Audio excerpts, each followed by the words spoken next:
This is another reason that I really, really, really wish that this would have been episode 10 rather than episode 2. We got him back. We just got him back. We don't even have him for 4 minutes, and they take him away from us so soon.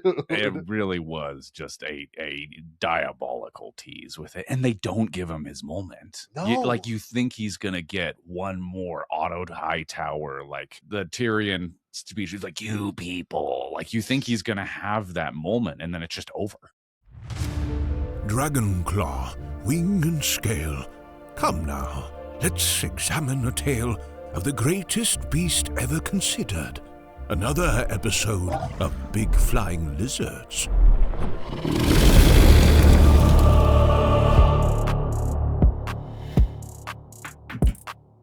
Welcome to Big Flying Lizards, a dragon movie and television podcast. I am your host, Bryce Wilson, and I am joined once again by the Lord of the Lash, the previous Prince of Production, Mr. Snyder. Yes. What's up, everybody? Back at it again. Like a crack addict. We are back at it like a crack addict. Yes, indeed. How we doing, Bryce? We're doing fantastic. It is Sunday. The sun is shining. The fires are burning. And that means that there's going to be fire and blood today. Yeah, the world outside is literally on fire. Yes. All around us. Like smoke. Warnings being declared, amber alerts, etc. Yeah. So what a time to escape into fantasy.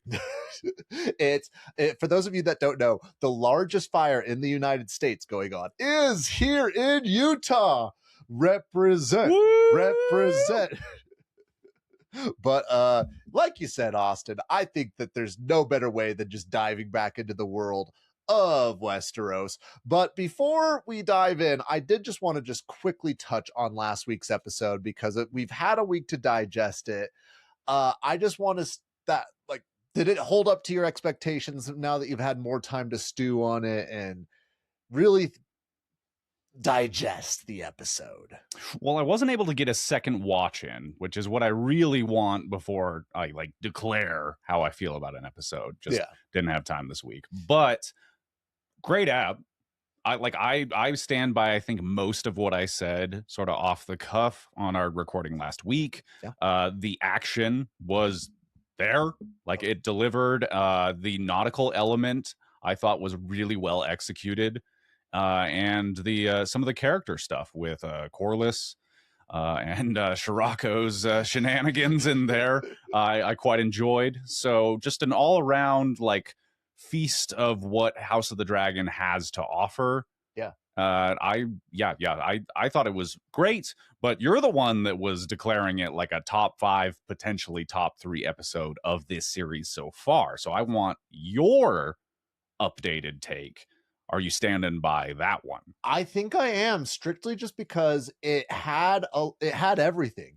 It had the emotional side of it, like you said. Corlys and Alan had their just heart to heart. There was a little bit of humor in it, that because I feel like Ulf is just going to be the comedic relief for this show, and he's doing a pretty good job of not being overbearing. So I really like that there's that. I also really enjoy Laris. Are we seriously regressing back to? It's been 2 years. Laris. Mr. Strong, Laris and Aegon. I love their relationship. It is sort of like a pinky in the brain a little bit, but sure. Yes, I see a lot of potential in that. I think that because that's something that we talked about last week, is how there's really not a lot of room for humor in what was going on last week. But fresh off Night of the Seven Kingdoms, we're like, we kind of have an appetite for it. So we're looking for where that could fit into the current super dark world of House of the Dragon. And now that you say that, I actually do think there's some room for comedy between those two. Yeah. We'll see. Well, I mean, we didn't dive too much into it last week, and we might have a chance to do it today, but Laris and Aegon. Well, Laris was the deformed one before Aegon. And so now he's like, well, the turntables. Exactly. Also, his whole reaction to them being taken captive is like, well, we're captives now. It's kind of funny. No, they didn't play it for laughs, but it's kind of funny. No, it's amazing. I really enjoy their relationship. I really enjoy to see where I'm super excited to see how they get themselves out of this situation, because this is not how Aegon gets caught by Rhaenyra. Like money. This is genuinely not going to be how they get caught. This part of the show needs to be like Succession, where they just keep goofing up and just going deeper and deeper and becoming more and more of a problem until they just get bailed out by the responsible members of their family. Indeed. The what's the name of the super bank in Westeros? Does they exist? It's the Bank of Essos. Okay, because that card hasn't been played. Does that exist in this era? It does.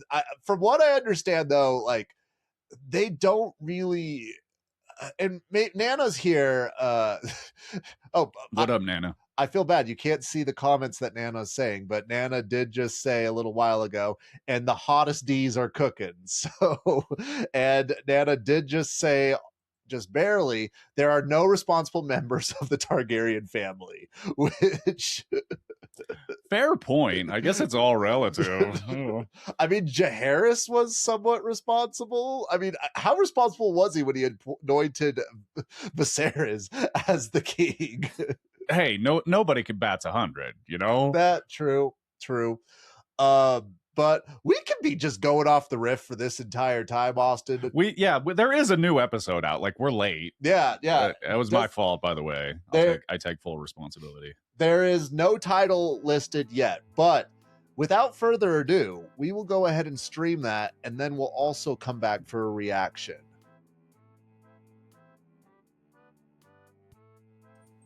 Oh, I can hear it. Is that reading?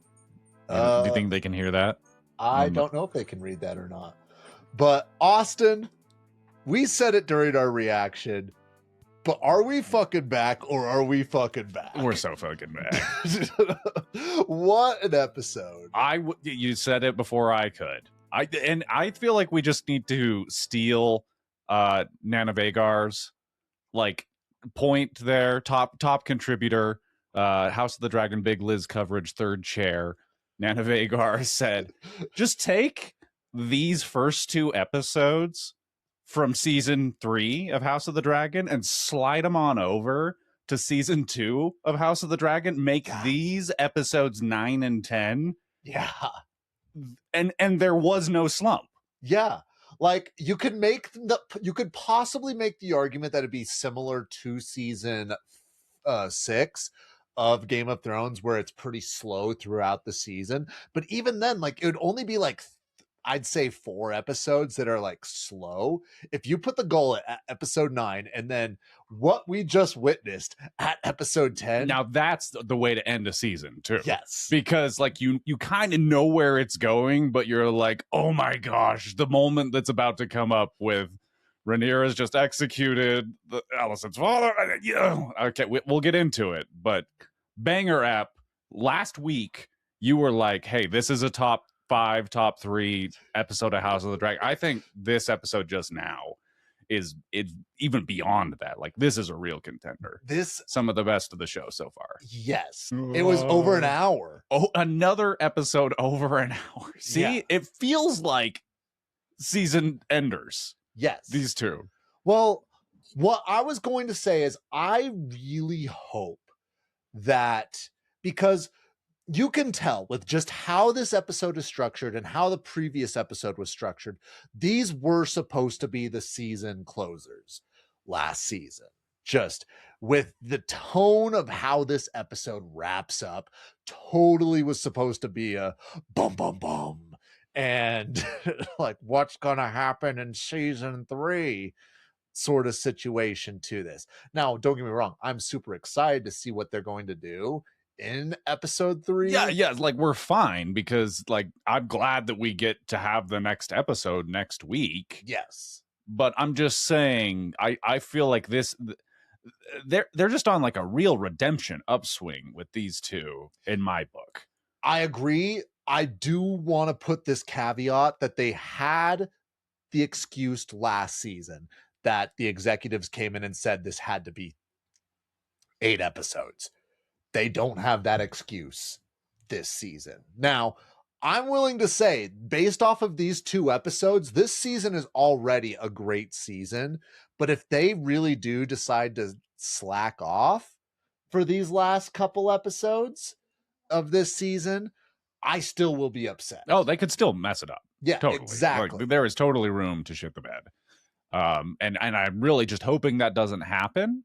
I have a little bit more confidence knowing that the director of this episode, Claire Kilner, who has been kind of the secret weapon director of this entire series so far, is directing the next 2 episodes as well. Yes. And like in the behind the scenes shit, she was like citing Kill Bill and King Kong as inspirations for this. So like I am all on board with this gal. And she just really seems to bring it with the character stuff, and then trust the professionals for like the special effects and all of that, because that stuff kind of runs itself. But just saying, like, for that, I feel like the season's in great hands. Yes. And I have heard reports that episode 3 and episode 4, 2 critics that have already seen it, have been some of the best episodes of the season. So, and if they're on the trajectory, see, the fact that it's directed by the same person makes me feel like there's going to be some story interconnectedness in this run of episodes. And if it's just on the same trajectory that we've seen from last week and just now, then awesome. Like, this might be a weirdly front-loaded season, I feel like, is the risk that we're running right now. Well, Austin, I do want to just refer to a 60-second video that we did. Well, that we did. If the real ones would remember, we recorded our recaps of season 1 in 60 seconds in preparation for season 2. And I do believe that I said, war, that's what's going on, that's the story. And I think season 3 is living up to that this is war, that's the story, and that's what's going on. And it looks expensive too. Like they just did not drop off with the special effects. There was that one shot of Caraxes where you're like, I don't know about it, but just so many effects shots in this episode. Yes. And I think the only reason that I even brought that up is because they've done such an amazing job of bringing these dragons to life, and they've done an amazing job of like hiding the dragons. They did everything wrong with that shot, in my opinion. It was Caraxes during the day. He's drinking water, so it's not like his face is wet at all. So it's just a dry dragon, and it was a super close-up. Again, the best looking close-up of a dragon we've seen so far, but it still just didn't look good. Like, you could clearly tell that it was... I would have been more happy if they would have just straight up done a prosthetic, or done like... Well, yeah, we both agree that if there was room for them to do actual prosthetic dragons more in this show, then that would be a really neat thing to see this team attempt. But I just feel like we need to put this in perspective and say, at some point in time, the Dragonheart films are going to be discussed on this podcast, and you're going to have to reckon with those CGI dragons. So, well, on that scale, I thought everything in this episode looked great. Well, those movies came out in what, the early 2000s, the 90s, like the 90s. Yeah, this is the year of our Lord. There are like 5 or 6 of them. So there are many. I'm sure there are 90s, 2000s, 2010s, maybe into the 2020s. Hey, I hope so. More to come. But you should get started just to keep up. Well, before we dive too much in, Nana is in the chat real quick, and I do want to highlight what Aunt Nana says right here. Well, based off the trailers, I think the end of the season is going to pop off as well. I hope so. Nana, I don't know if you've noticed or not, but I have not actually seen the trailers. I did not do a trailer reaction. We talked about we were going to doing a trailer reaction. I think shout out to Papa Sean, your dad, my grandfather, SD. Yeah. SD. I think we're no trailering it this season. No trailers. No trailers. I don't want to be spoiled on what's going to be going on because the internet is already a dark and scary place. And we also just take such pride in our ignorance about like the lore and sort of the background of these shows, and try to just take it as sort of casual viewers that are just really into the show. Yes. But I guess along those lines, maybe this is another top of the show thing that I wanted to bring up. Unless you wanted to finish up what you're saying. Okay. Because you've brought to my attention that it seems the reaction to last episode seems to be a lot more positive from people who are ignorant to the actual published text that this show is based on, which is us. So I think we need to cop to that as we're just like lavishing these first 2 episodes with praise, that we are blissfully unaware of quote unquote what it's supposed to be. Yes. And I think we just need to own up to that and say it's been a party from our perspective. Yeah. And here's the thing. There's the David Lightbringers of the world. There's the Estella Graves of the world, both friends of the show. And if they don't like it based off of that, I actually think that both of them are quite happy with what's going on. Glad to hear it. I'm not saying that that's the case, but they are book readers and very much involved with the lore. But I know that there's something I kept seeing in the comments of my videos as well as the other videos, and that's, this is not even fan fiction at this point. This is somebody writing. This is somebody just taking George R. R. Martin, jacking off onto the paper. This is like Rule 43. Yeah, exactly. Or what is that? Yeah. Anyway. Yeah. Yeah, I don't know what that is.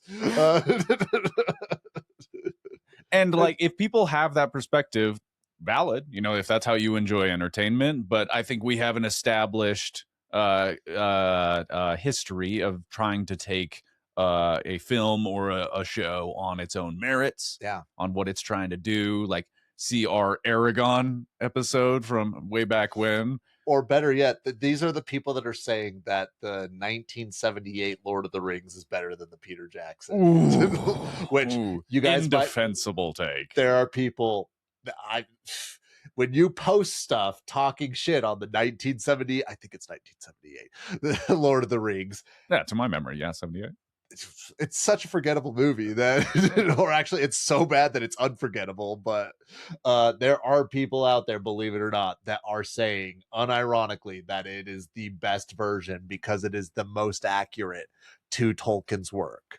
Yes, 1978. Yeah. And also that is horseshit. Yeah. But I don't know if I want to direct people to our coverage of that movie, because that's like the most negative we've ever been on Mike about anything ever. And we just broadly, like, I love Tolkien, but we were so mean about that movie. Ooh. Austin, I literally got red in the face when talking about the Aegon movie. Okay, and I already brought it. We should talk about House of the Dragon. What's House of the Dragon? Well, guys, just like what we do in the show, I've divided this episode up into 3 chapters, and these chapters are thick with 3 C's over here. It is nothing but amazing shit. So without further ado, Austin, I would love to bring up chapter 1. Hit me with it. Grief, ashes, and family-like bonds. Bela returns to Dragonstone bearing Jace's lifeless body, triggering a visceral, shattering breakdown of raw grief from Rhaenyra as the reality of her loss sets in. Rhaena is manic and asking for protection from the Vale. Jane Eyre refuses her initial request, saying that Rhaena rejected her job of protecting the princes. Bela reminds Jane that she is looking for a full-fledged dragon rider to protect the Vale, leading to Jane to agree. At the Gullet, Bela and Alan find chemistry while watching Corlys's ancestral home, High Tide, burn to ash. Corlys is found by Adam and revived. Moved by the destruction of his legacy, Corlys gathers his granddaughter and his bastard sons, promising to officially legitimize the boys. Following a massive off-screen victory over the Lannister host at the Fishfield battle, Daemon joins Roddy the Ruin, Oscar Tully, and a fiercely new introduced Black Alley Blackwood to celebrate a boisterous, drunken victory in song. Simon comes to congratulate Daemon with a note from the queen giving news of Jace's demise. Daemon then sets off back to Dragonstone, telling his troops to head to King's Landing. I loved everything. Good run, this section. Yeah, there was no weak links in my opinion. I loved I even really enjoyed just seeing Rhaenyra just like, please. Like yeah, it's like, because she's like, I didn't know that it was being like this with Sheepstealer, which on I love Sheepstealer. I don't think that we went deep enough on this last episode. He's a rescue. Or there's people online talking about how he doesn't even speak High Valyrian. It's like he knows a little Valyrian. Maybe a few phrases. He knows Dracarys. Well, actually, my favorite meme that I saw is it was a picture of Aegon and a picture of Sheepstealer. They're like, they know the same amount of High Valyrian. Yes. Oh, there'd be a match. Yeah. Now we're talking. Yeah. But I mean, Sheepstealer, I mean, not to show my cards, but Sheepstealer is going to score high for me. I really like Sheepstealer. And I particularly really like Sheepstealer's wings when he's like crouched down, the way that like the ends have spikes on it. Yeah, I think of those as like his fingers. It's like he has like super long fingernails. They're kind of grody. He's the Rasputin of dragons. Yeah, he is. He's an Uggo dragon, and I am in love as well. Like the underbite, man. I grew up in a house with Shih Tzus. Well, I've got a pug right here, so obviously I love the underbite over here. Your affection is plain, and more Sheepstealer in this show. Yes. But also, the dynamic you're talking about here, where it is like the monster lurking behind poor Rhea, and she's like, I wanted a dragon, but not like this. Yeah, and she's clearly like she is going like and. I think the internet is being a little bit too harsh on Rhaenyra. Like, I think, like, don't get me wrong, Rhaenyra had no business being in that battle, but let's think about this just for a second. She's flying home trying to prove that she had just claimed a dragon, and she's witnessing not only her queen's navy, but her grandfather. That Corlys is her grandfather. Mm-hmm. And they're attacking his home, which she grew up on for quite a bit of her life there. After at High Tide, at High Tide, because after their mother died, Rhaenys and Corlys raised them, and right. And so I think that a lot of people, they're like, she had no business being out there on the battlefield. She's the worst character in the show. Kristen Cole, move over. There's a new. And I'm like, I personally don't think that she's that. Like, I think it's a very honest reaction that we see from her. And she doesn't realize that she's gonna mess up the whole thing. Yeah, until it's way too far gone. And my fear is that a lot of people are going to be directing that anger and hate towards the actress, which I meant to say this at the top of the show. Everyone is doing an amazing job. There is no weak links, and this is probably one of the best acting episodes we've seen so far. Dude, freaking I wrote their name down. Amanda Collin as Jane Eyre. Yeah, bodied that one scene. She was eating. We're already talking about with Rhaenyra, where she's like, "Nah, you can take your dragon and turn your ass around." Do you have a parking permit for that? I don't think so. Go away. And by the way, I'm just gonna walk out like just me and like one guard and meet you in front of your dragon. Baller moves. Baller moves. Well, and I mean, obviously Darcy ate in this episode, but okay, because that's the real opener there.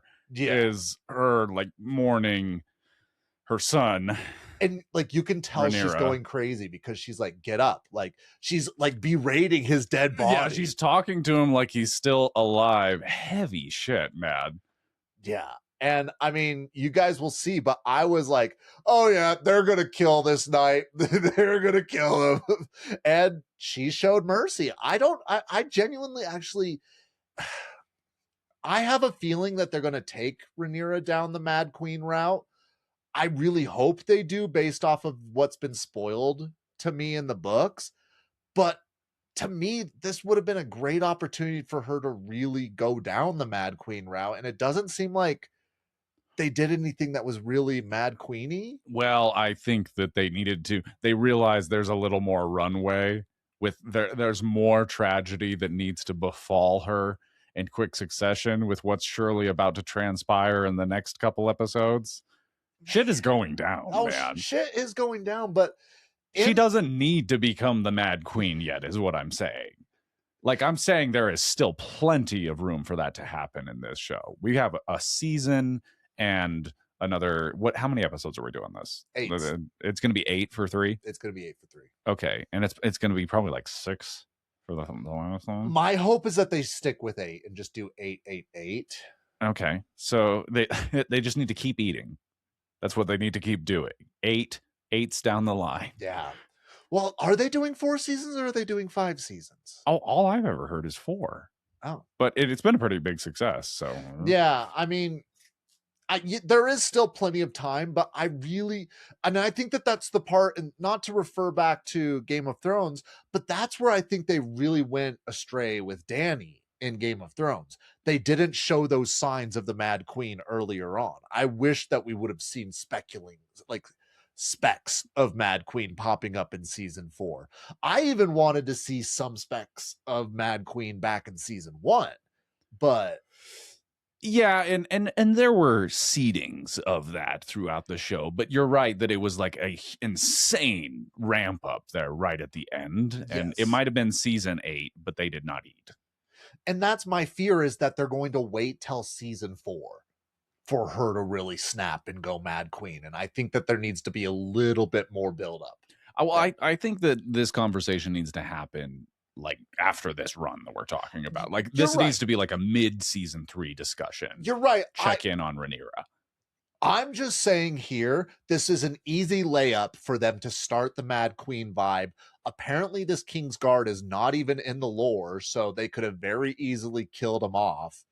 And I'm Team Black. I want to clarify. I am supporting of the one true queen over here. And I'm over here saying, like, they should have show no mercy, Rhaenyra. Kill this guy. Like, embrace it. Embrace it. I want to see some of that darkness. And I mean, we've talked about this on the show that it's completely biased towards Team Black. And I feel like this not taking this opportunity is a real showing of their biases here. It's low-key some Daemon defense. Yeah. On the show's part. There is a lot of Daemon. Oh, shoot. There's a lot of Nana. I am so sorry. We've not been seeing it. It was not doing. I'll also just say that, like, what you're talking about, you feel it in Darcy's performance. Yes. Where you would believe that this character is, like, could go mad. Yeah. From this experience. And the way they're shaking over their dead son's body. Holy shit. Yeah.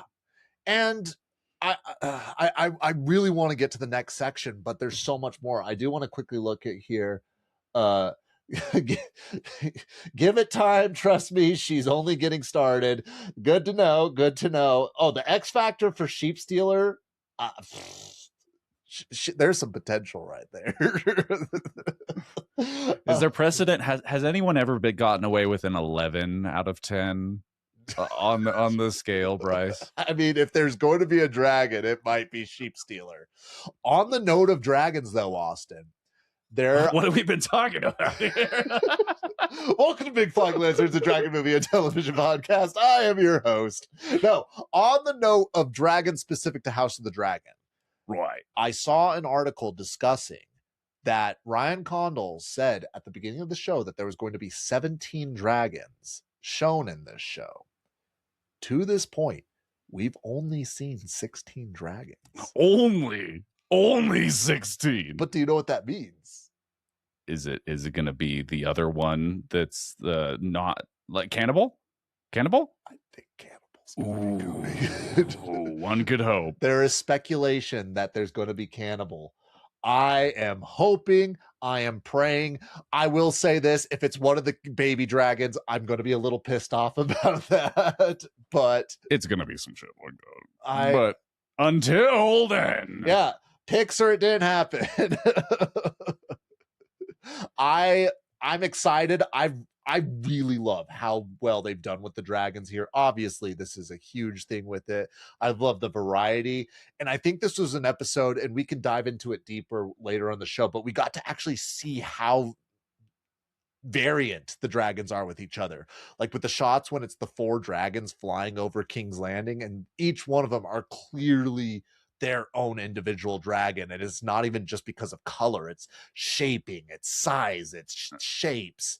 Yeah, and hats off to it. And there's a need for this as well, because I don't know how much of this you'll post from our reaction, but there were definitely, like, every time a dragon pops up in the distance, we're like, okay, who is that? Well, oh man, there's like such a Rolodex of dragons in the show. It's such a wealth. It's an embarrassing wealth of dragons that we're like, okay, we'll check the tail. No, that's not Caraxes. Definitely not.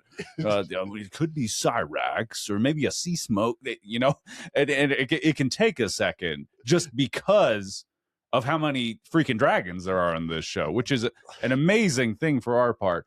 But also just say, like, once you do get a close-up shot, it's very identifiable. And I think that the team behind this show's dragons have really outdone themselves in distinguishing each creature, which has been amazing for the concept of this show in trying to go as deep on each of those individually as possible. I really believe, and I don't think that they would ever admit this because it would be admitting defeat in the first season, but I really think that the creators of the show went to the executives and said, hey, we fucked up in season 2. We need to give the fans something. We need to throw that meat to them. We need to give them something that they're going to be like, we're back in. And because there's a clear difference between this season and last season, just in how things look. Just even because we watch Making House of the Dragon, and it sounds like the house the dragons built. Sorry, right. Yes, the house the dragons built, and you can tell that they're even like, they said it's going to cost this much, and we said okay, like, no pushback. And I genuinely think that Ryan, Mr. Condal, has kind of an apologetic vibe to some of his interviews as well. Are you picking up on that? A little bit, yeah. But here's the thing. What does he have? When you go to war with George R.R. Martin, George has an army. Yes, he has supporters everywhere. Condal has no one. Like, don't worry, Condal. We're supporting you in these episodes, but we're fickle at best. Nana says maybe we're getting Grey Ghost. Ooh. I mean, there are only so many directions we can take it. Grey Ghost could be... Well, Nana, again, we are the layman's here. We are very ignorant. Who was more significant in the lore? Was Grey Ghost more significant, or was Cannibal more significant?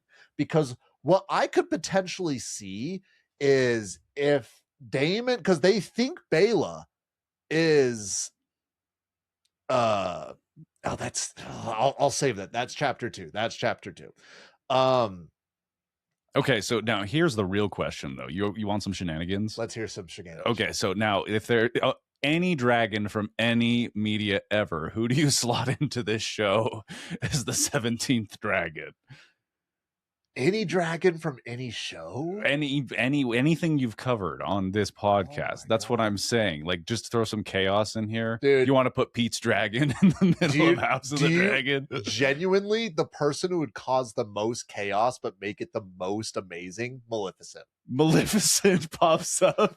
She becomes a third contender for the throne. Okay, and this is like the announcement that like Disney is acquiring Warner Bros, HBO, whatever. Yeah. They're absorbing, and it's like, but We got Angelina Jolie in House of the Dragon season 3. See, that would be even amazing that she's just at the head. Can you imagine just ships sailing over to King's Landing and you see Angelina Jolie in black plate armor and they're like, bring out the dragons. And then she jumps off, transforms, and just is as large as Vhagar. And then it cuts to black and you hear like an echoey, sinister Mickey Mouse laugh. And you say, thank you. 2026, ladies and gentlemen. Now this is podcasting. All right, what else do we need? Okay, Corlys is back. Corlys is back. Which, like, we called it the most obvious turn. Yeah. I mean, I almost wish that they didn't even lose him. Yeah, but they weren't even pretending in the previous episode. Yeah. I do want to quickly just touch on the triumphant like celebration that was going on. Oh yeah, Daemon singing. Yeah, happy Daemon. Daemon singing for once. Rodney the Ruin is singing, and I'm blanking on the actor's name. Matt Smith? No, not Matt Smith of Rodney. Tim Tim Curry. Not Tim Curry. Let me pull this up real quick. House of the Dragon season. Timothy Chalamet. Yep. I don't know if you guys heard this. Mickey Mouse sits the Iron Throne. Okay. He's gonna be up here. Okay, well, while you're doing that, I'll also underline there was the scene between Daemon and Alice. Yes. Where Daemon had that devastating line that the crown is not... do I still have a Daemon impression?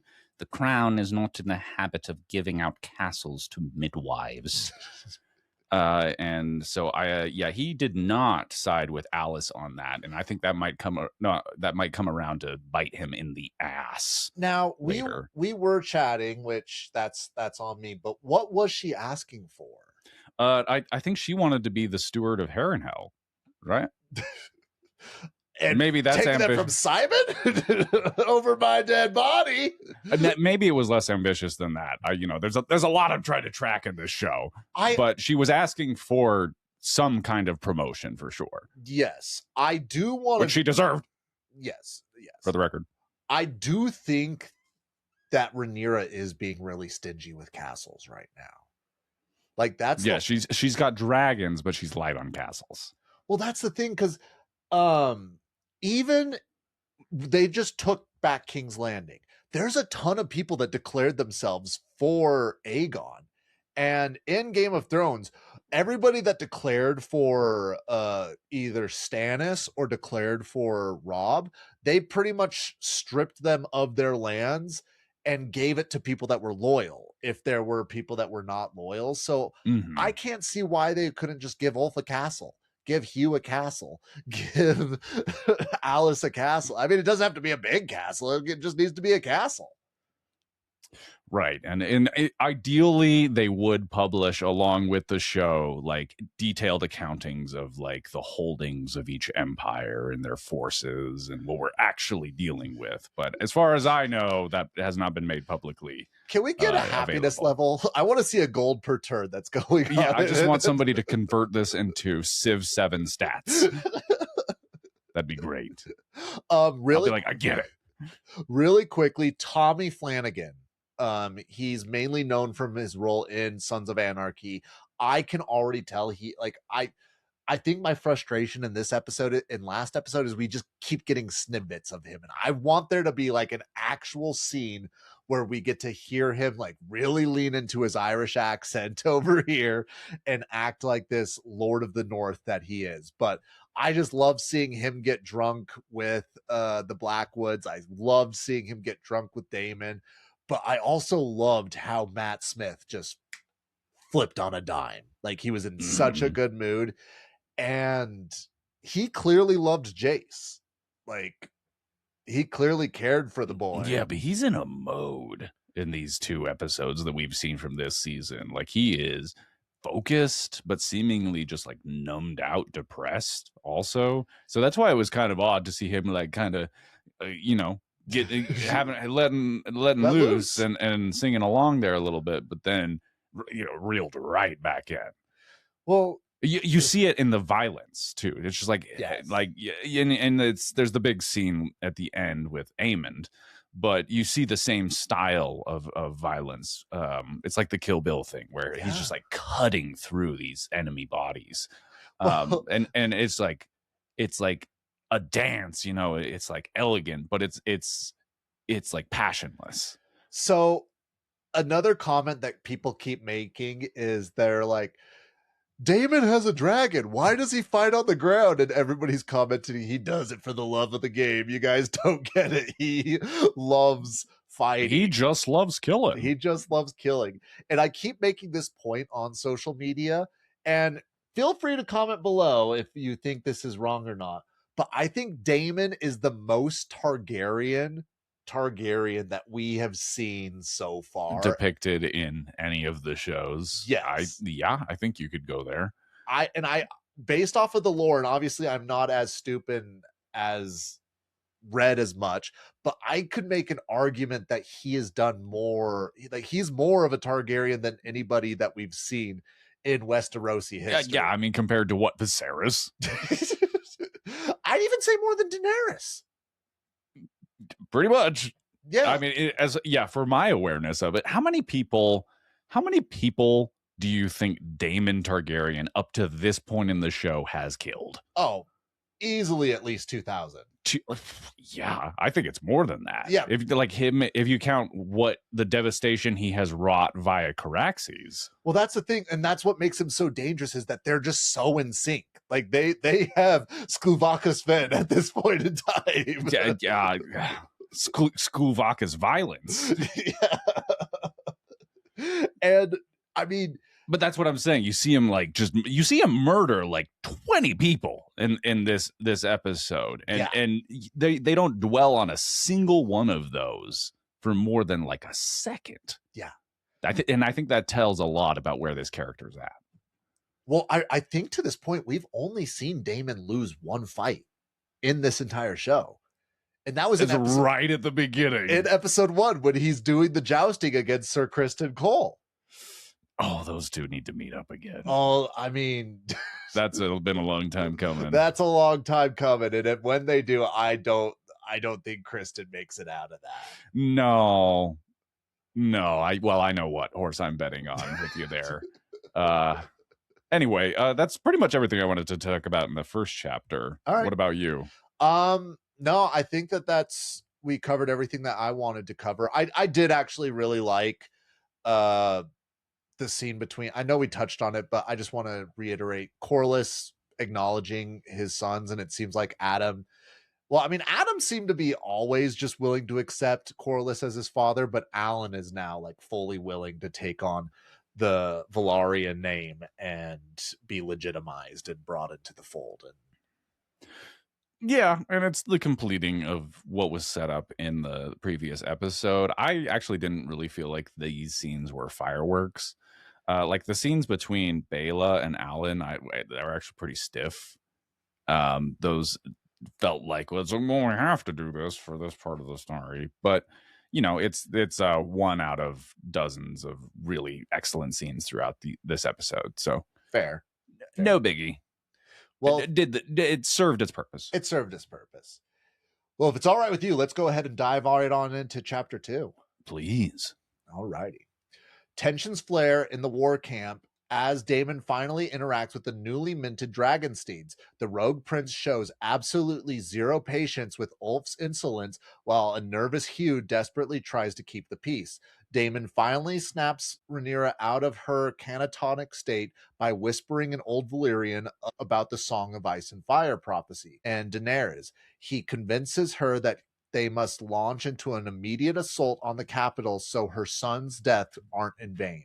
The Triarchy have made their way inland, and in the heat of battle, Aegon demonstrates his dragon ferocity, killing the guard with an arrowhead, allowing him and Larys to escape. Emulating his uncle Daemon, Aemon ruthlessly seizes Harrenhal on foot. He proves his lethal brutality in hand-to-hand combat while Vhagar roasts the remaining strong member soldiers from the sky. Aemon personally executes Sir Simon Strong and his sons in a bloodbath that directly forces his first faithful encounter with the mysterious Riverlands witch, Alice Rivers. I actually really liked how much this scene mirrored Daemon taking Harrenhal's scene. Sure, when he just first walks in there, and he just totally takes charge. But this is like a more violent version of that. Daemon did still kill a few people. I guess that's true. But like just the disrespect to Hugh and Ulf. Oh, thoroughly. Yes. I mean, Daemon clearly views them as scum. He views them how all the other nobles of Westeros view bastards. And I don't think that he's ever going to warm up to any of them. No, and he just came in and put his dick on the table and he said, this is how it is, and don't mess around with me. Yeah. I do think, I mean, he straight up slapped Ulf. Yeah, that's what I'm talking about. And I mean, to be fair, Daemon is probably the second most unhinged character in this show. So like mouthing off around him or just being a jackass around him, they're lucky to still have their head at that point. If it was Aemon on their side, I don't know if Aemon would be able to hold back. Yeah, I think that there would be some heads rolling. Absolutely. But let's keep this rolling.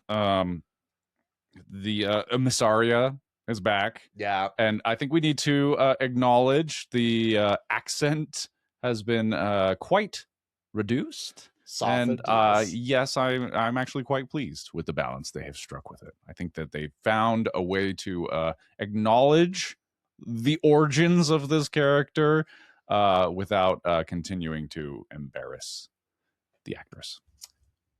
I thought it was fun. It was fun to see how thick they were laying it on, but I do agree. It's significantly better. It's definitely more of like an afterthought, and rather than her entire, like, what is she saying at this point in time? And it seems like for a second there, they're like, oh, she's going to be like a Yoda. Like people are going to be doing Lady Mysaria when they want to like impart some like sinister wisdom, and that's just not what ended up happening in execution. And they've course corrected, and I think that because we gave them quite a bit of shit in the first 2 seasons, our coverage there, I think we need to acknowledge the correction. Yeah, I'm surprised how cool Daemon is with her being there. Like, well, I mean, that was my take, that Daemon and Rhaenyra and her just need to have a threesome, and like everybody will benefit. Yeah, I mean, I definitely think this is the most Daemon defense episode we've seen from the show so far. Yeah, Daemon defense has been on. Yeah, like from the start. You turned it on before we started recording. Yes, there's gonna be the indicator has hopefully been on. Do we need to turn it off now? I mean, do you have anything to talk shit about him right now? Okay, let me check notes. I think we got it all out. There might be a little Aemon defense later on, you know, so we can. Can you defend Aemon? No, but he looked awesome. Oh, his armor was fantastic. Ooh, we're doing fit picks at the end. We are doing fit picks in the end, and specifically the eye patch on his helmet looks, the built-in eye covering in his custom-built kingly helmet, exquisite. Yes. But we also have to talk about the elephant in the room, or the lack of the elephant in the room. Simon being killed. Oh my God. By Aemon. This is like, for those who haven't been following our coverage, like this is like original Game of Thrones season 1 episode 9 level devastation. Lord Simon was a G. Sir Simon sir. You brought a bright, a spark, a warmth to a dour, very serious Westeros set show. Your fits were named among the very best of the episodes in which they appeared. Your demeanor will be sorely missed, and I would like to officially renounce your murderer, Lord Aemon. Prince Aemon. Prince Aemon. Yeah, what? Yeah. Shithead Aemon. Well, I think it's also. I'm done with this shit. I think I'm going teamless. I'm going teamless on this episode. You're going teamless. I'm not joining Team Black, but I'm taking a break from Team Green. The relationship's gotten pretty toxic. Yeah. I do want to give a shout out to Team Sheepstealer. Yes. Not Team Rhaenyra. Separate. By the end of the show, we're both just on Team Sheepstealer. Team Underbite. I like where this is going. Well, I do want to shout out Sir Simon Beale, who was the actor over here. Oh, excellent contribution to the show. Perfectly understood his positioning and his role within it, within like the greater tapestry. I think for real. Sad to see him go. I understand that it's a dangerous show like that, but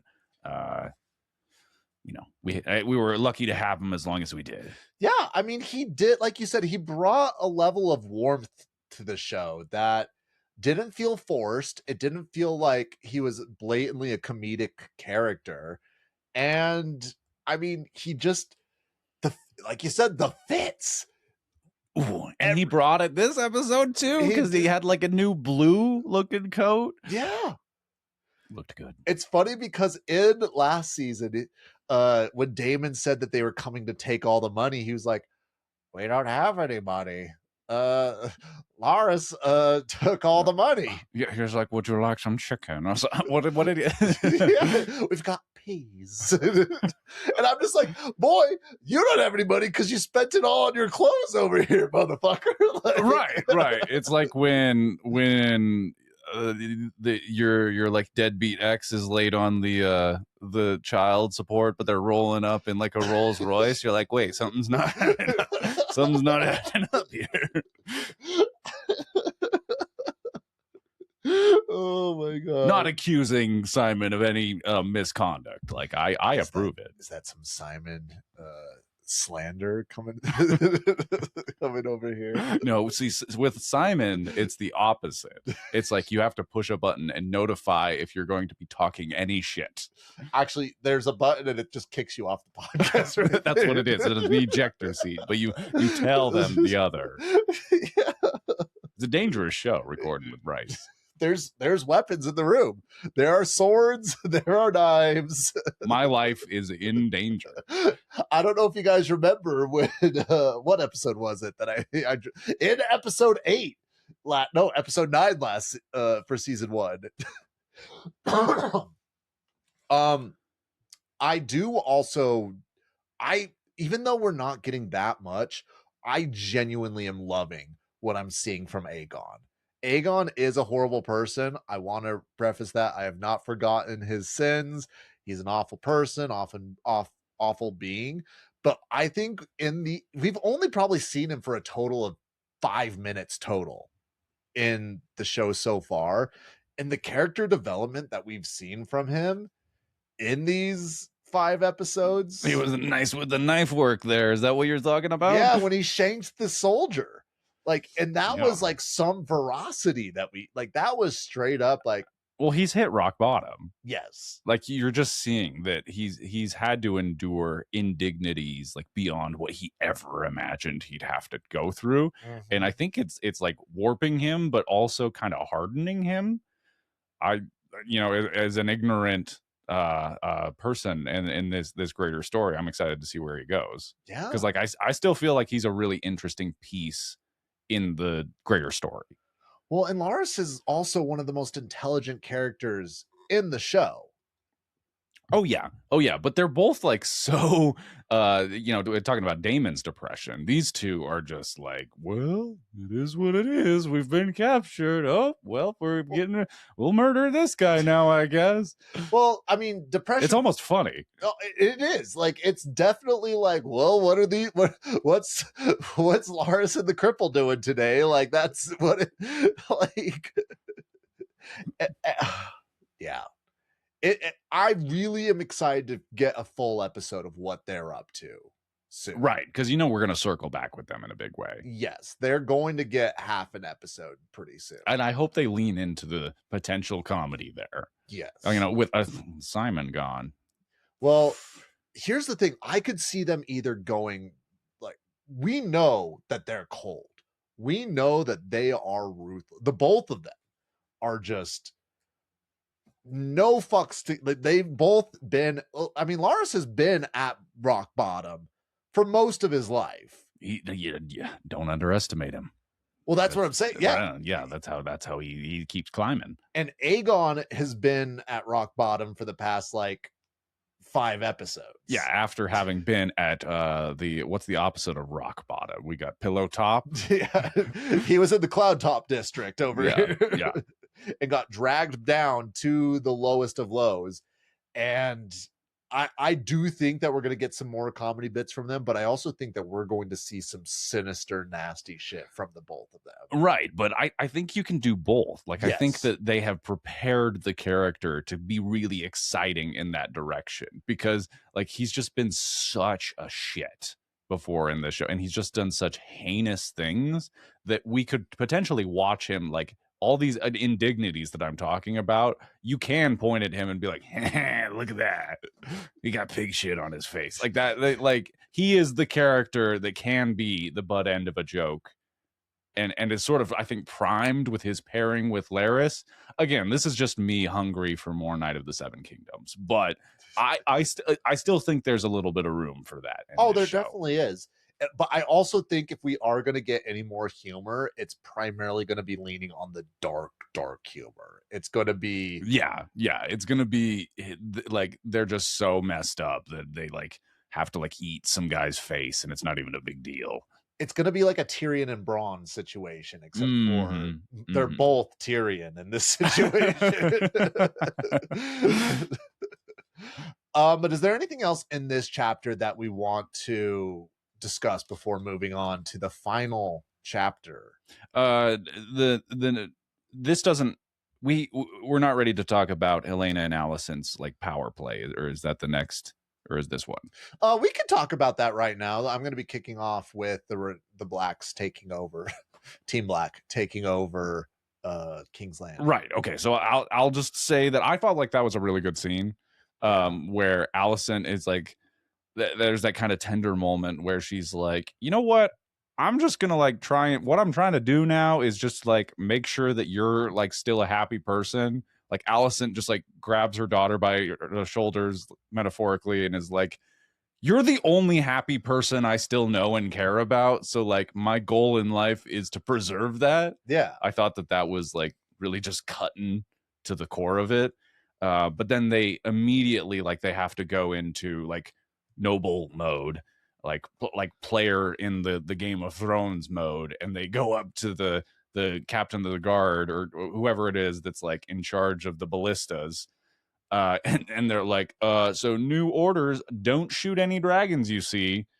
And it is just that classic Game of Thrones, like, who you gonna believe? Like we ran into it in the previous episode with Jace and Rhaenyra and their captain of the guard, where Rhaenyra got locked up and then Jace got shut down.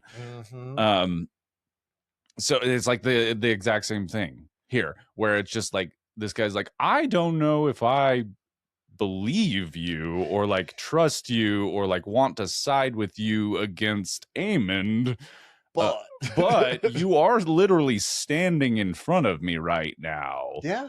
and you could be able to back up when you're talking about. But I also like enjoyed the sort of politics of. I think that for that scene that I'm citing from the previous episode, that's sort of playing with like the gender politics of that.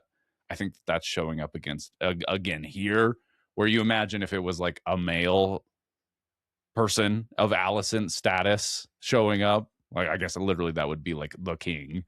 It'd probably be a different game, but then it's just like it was like a really nice calculation of I'm like, I don't know if this guy's gonna go for this or not. Yeah, but it was still like a valid play from Alicent. I like that politicking, and I obviously love Alicent as a character. So nice little moment.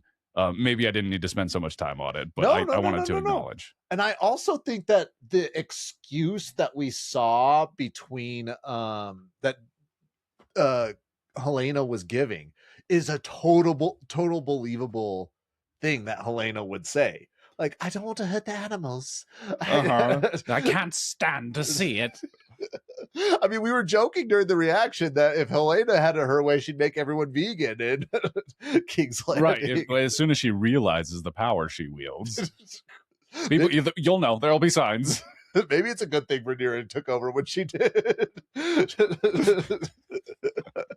Just because I'm Team Sheep Stealer, no, I'm rogue. Don't try to court me.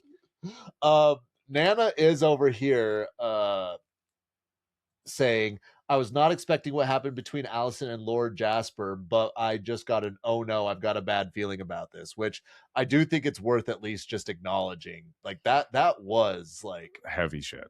Yeah. And I am actually like, just for the vibes, I am very glad that scene went the way that it did. Yes. But yeah, that was a heavy turn. I almost do wish that they would have just killed him right there on the spot, though. I mean, the emotion of it, that's what I was wanting. Yeah. I mean, he gets his. Yeah, it sure does. But the minute he walked in, like, you just knew that he just something has changed. Like, this is bad. Yeah. And honestly, this is going to lead right into our chapter 3 discussion. This episode, I think, and by sort of centering that Harrenhal sequence as well, spooky, like, horror movie vibes going on throughout much of what was going on in this entire episode. Like, there were these like horror movie strings at one point in it, and again they have like the like dramatic high contrast lighting that they've been doing, but then you see like they have sort of that classic Universal monster lighting that they do on Rhaenyra as she's like going through her shit and like turning to darkness. And then as we come up on what we're about to go through, like obviously everything with Harrenhal is spooky as can be, but there's literally that first shot with Vhagar. It's preceded by a bunch of bats like circling up out of the castle like Scooby-Doo. Yeah. Well, I also do think that is a funny little nod, because in a Game of Thrones, the family that is overseeing Harrenhal, their sigil is the bat. So like when I saw that come out, that perfect. See, and I didn't even recognize that. Well, that family's not even brought up in the show. It's strictly like a book thing going on there. So to me, I was like, oh, look at that. But I do agree that it's giving horror film vibes. And I do think that's the right direction to take this, because I just think back to what Rainey said back in season 1, and excuse me, and it's like there's no war. There's what exactly is the quote?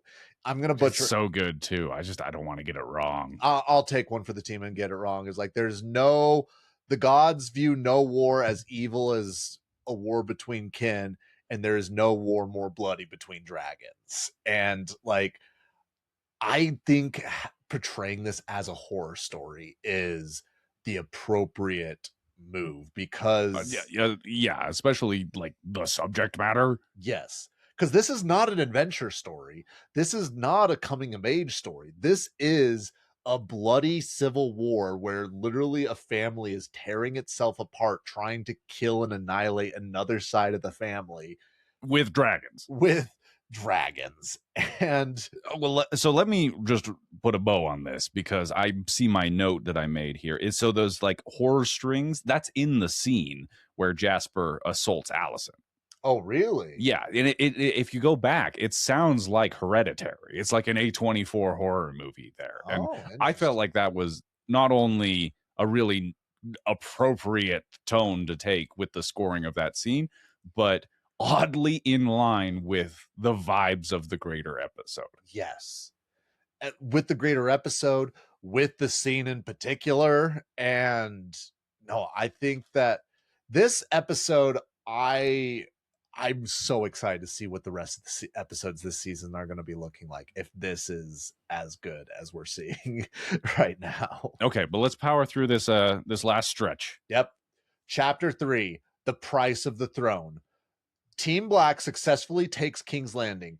Driven by deep grief and urged on by Daemon, Rhaenyra targets Sir Otto Hightower as a traitor to the crown, officially choosing to bloody her own hands. Clumsily wielding the ancestral Valyrian steel sword Dark Sister, a mourning Rhaenyra struggles with the weight of the weapon, but successfully executes Otto Hightower via a brutal decapitated mess. The episode closes on a haunting symbolic image as Rhaenyra steps directly through the pool of blood of Otto's freshly decapitated head and finally ascends the dais to claim the Iron Throne. Alicent and Helena watch in horror, seeing her father beheaded and Rhaenyra unapologetically sitting on the throne. Oh boy.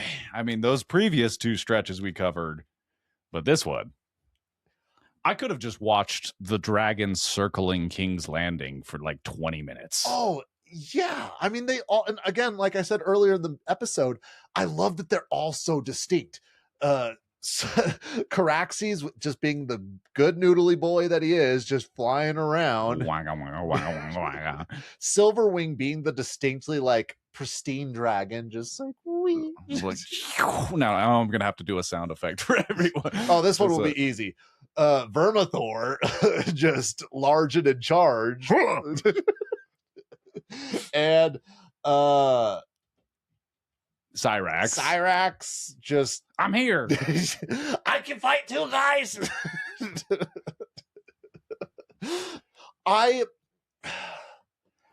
What do you want to zoom in on? There's so much we could zoom in on. Daemon was in true form in this episode in particular, but just them going through the castle was such a pleasure to watch, in my opinion, because like he was truly acting as the king regent. You can tell that he has no desire for the throne anymore. Like he's fully in support of making Rhaenyra the queen, and he's a one-man army. There is nobody that can even remotely stop him. No, like even there at the end when the Kingsguard line up and there are like 15 of them and it's just Rhaenyra and Daemon, I was like, he might be able to take them, especially if they could like whistle and get one of their dragons to like circle through and like break through the window there. Yeah. They might still have, but then obviously the gold cloaks roll up and that's another like loyalty tests. I love Game of Thrones, Westeros, these shows when they do the loyalty test and you're like, oh, is this group gonna side with this or this, and then they kneel or they throw down their gauntlet or something like that. I just eat that shit up, and this was a classic example of that. Now because we saw Alicent go to the head of the gold cloaks before and say, hey, you need to just let them in, just let Team Black in.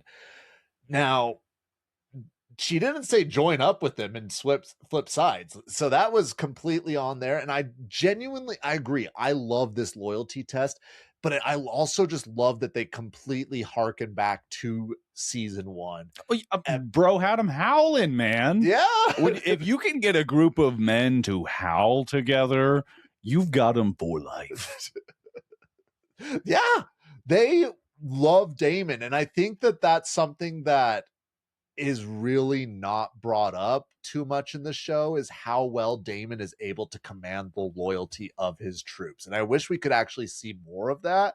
They've done an amazing job doing that with the Gold Cloaks, but I wish we could have seen that more in the Riverlands. I wish we could see that more with, I mean, who knows? Maybe we will see more later in the show, but he's clearly a charismatic leader and his troops are willing to die. Hey, Daemon defense.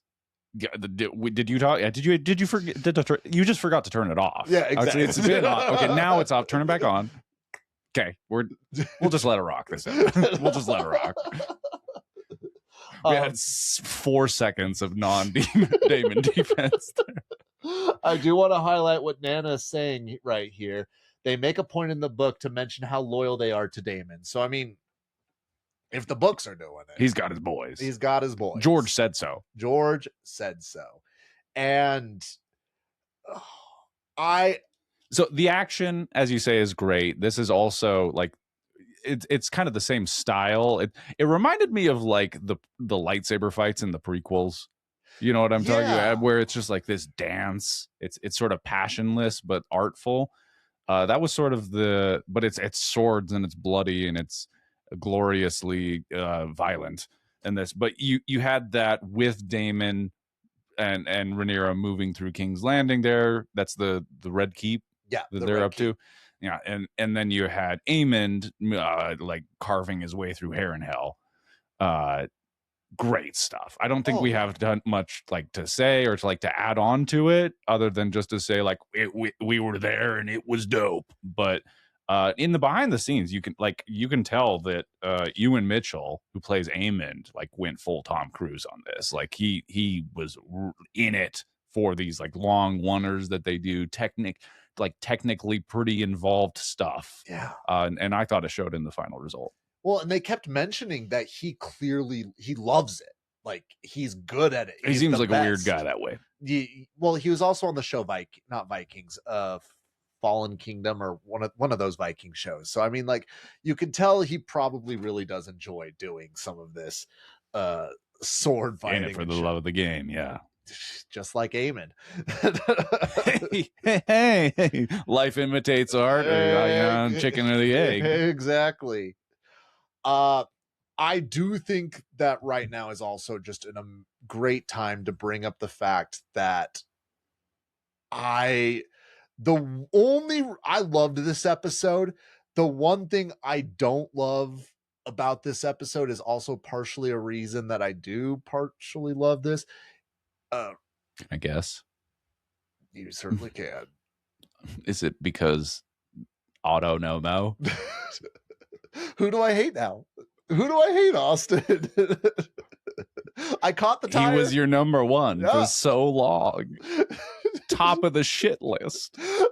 I genuinely wish that we could have gotten more sass from him. And this is another reason that I really, really, really wish that this would have been episode 10 rather than episode 2, because we got him back. We just got him back. We don't even have him for 4 minutes and they take him away from us so soon. It really was just a diabolical tease with it. And they don't give him his moment. No.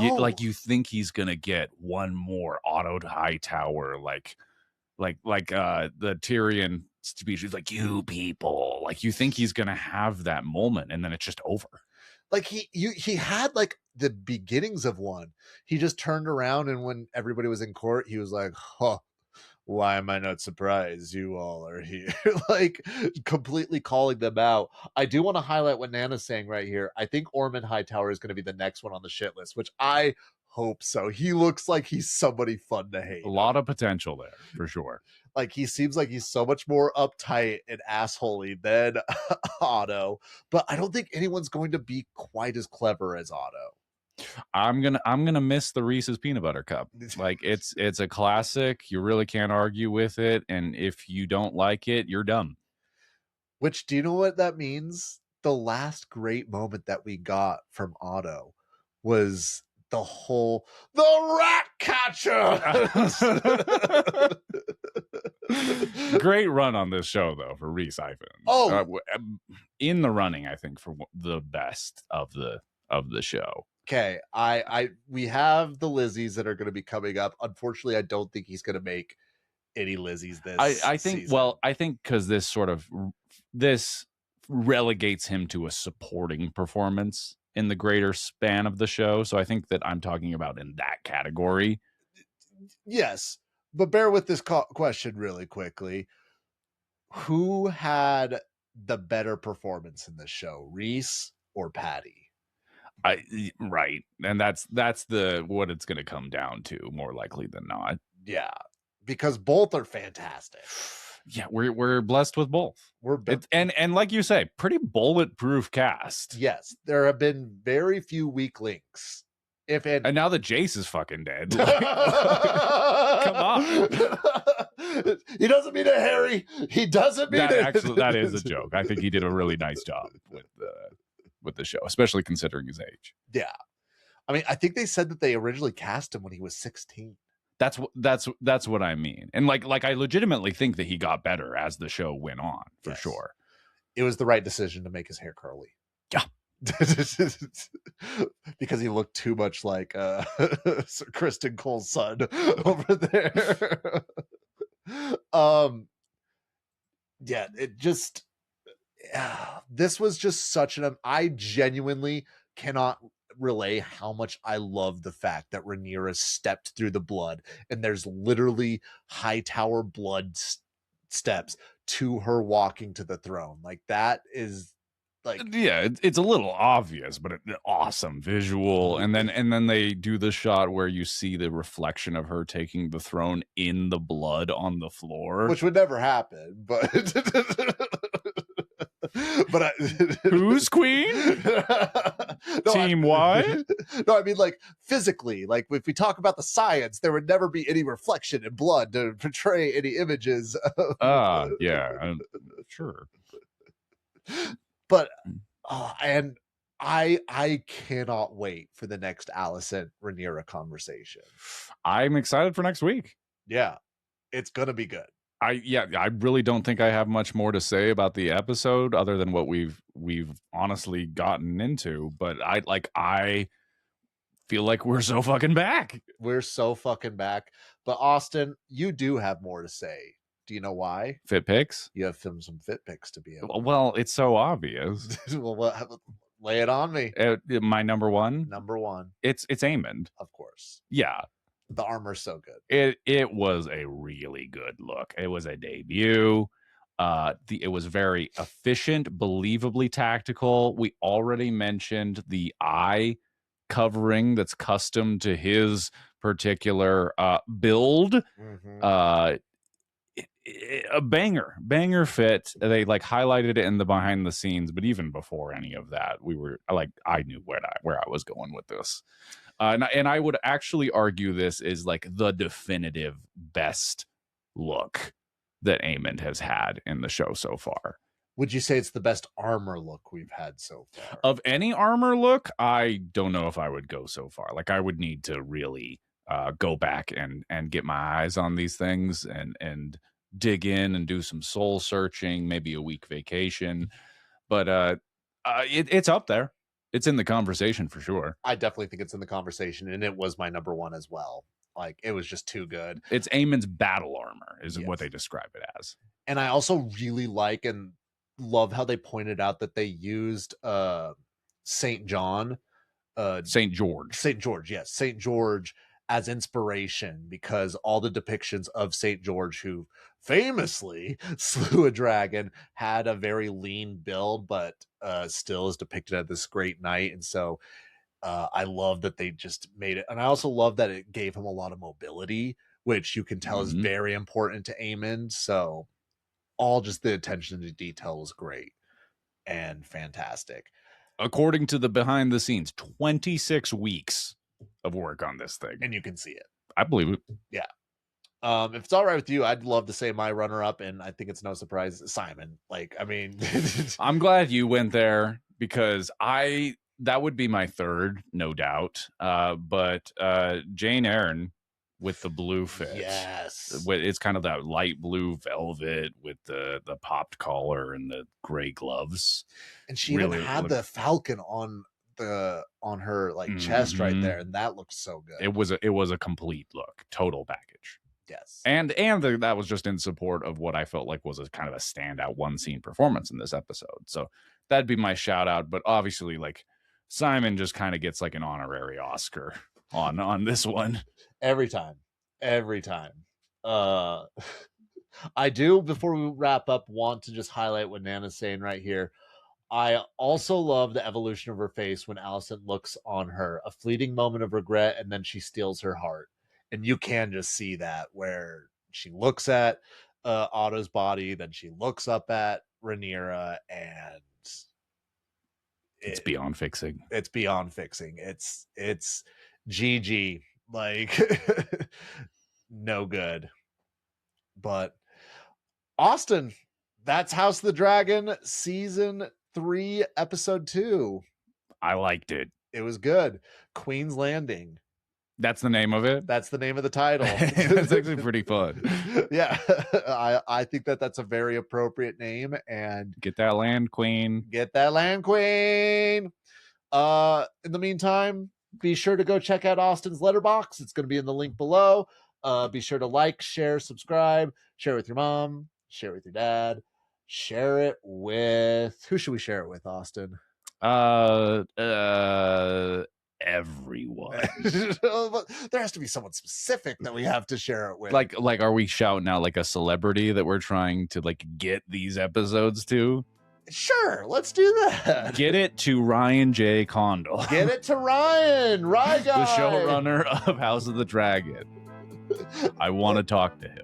Also share it with your favorite castle witch who's maybe manipulating vulnerable young men, as Nana's saying down here in the channel. So share it with Ryan and share it with the castle witch. But until then, peace. Laters.